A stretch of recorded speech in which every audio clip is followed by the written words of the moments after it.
James Adams of tristatefootball.com here with head coach Randy Borchers after a 27-21 win over neighborhood rival Ryle. Coach, so many things on the line here. Senior night, obviously seeding in the playoff, a big-time deal here tonight, and then it's the backyard battle. Talk about what a big win it was for so many reasons. Well, it was, and last year, the last 4 years we've played these guys first game of the year, and it's always been a big rivalry, but it's never really meant as much as it's meant tonight.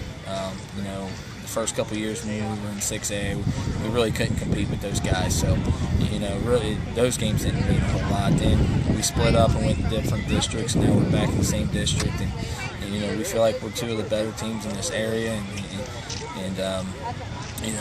We felt like whoever won this game at least would get one home field playoff game, and that's huge once you hit the playoffs. So, plus it's a really good football team, and you always want to play well against good football teams and see what your team's made of. And we didn't play really well the first half. Give all credit to them. They did some stuff that really bothered us. And we came out the second half, settled down a little bit, and some of our kids made some big plays for us. You talk about battling through adversity tonight and them giving you some problems. I mean, you lose Torrey Cordell Armstrong after about 3 plays. You don't have any points at halftime. What did you do to get your kids to rally and get 27 second-half points to win this game? I think the biggest thing was trying to settle them down at halftime. And you could kind of see it yesterday. We were making some mistakes we weren't making early in the week, and I think a lot of it is when you play big games like this, your kids kind of get a little too keyed up. So we really try to settle them down a little bit, and we did that early, yesterday after practice and again this morning. And then, at halftime, we just told them, look, it's 3-0. It's a ball game. Whoever makes the last play in this game is going to win it, and that's what you expect.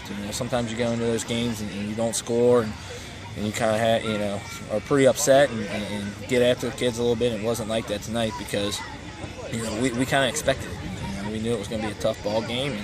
And it's like everything else. We feel like if our defense can keep us in ball games, at some point our offense is going to get clicking and make some plays and then have a chance to win it in the fourth quarter. Coach, Tanner's a really good quarterback for Ryle, and you talked about the defense getting the job done for you. They certainly did. Only gave up 21 points. 3 of those came after a long kickoff return to open the game.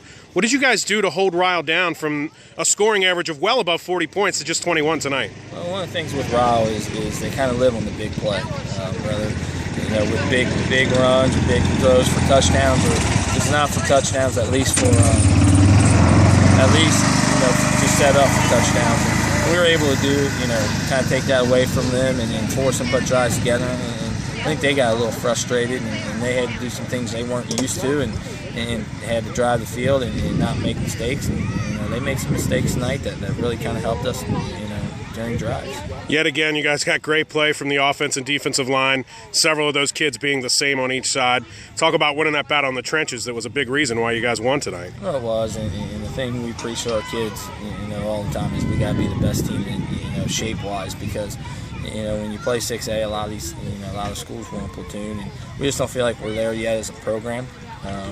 We feel like to really be successful, we have to play some kids both sides of the ball, and to be able to do that, we have to be in great shape.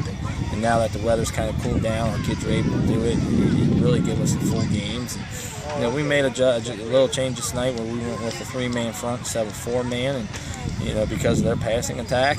And we were a little nervous with that. Thought they would be able to run the ball on us with a 3-man front. And to be very honest with you, I think our front 3 did a pretty good job controlling the line of scrimmage.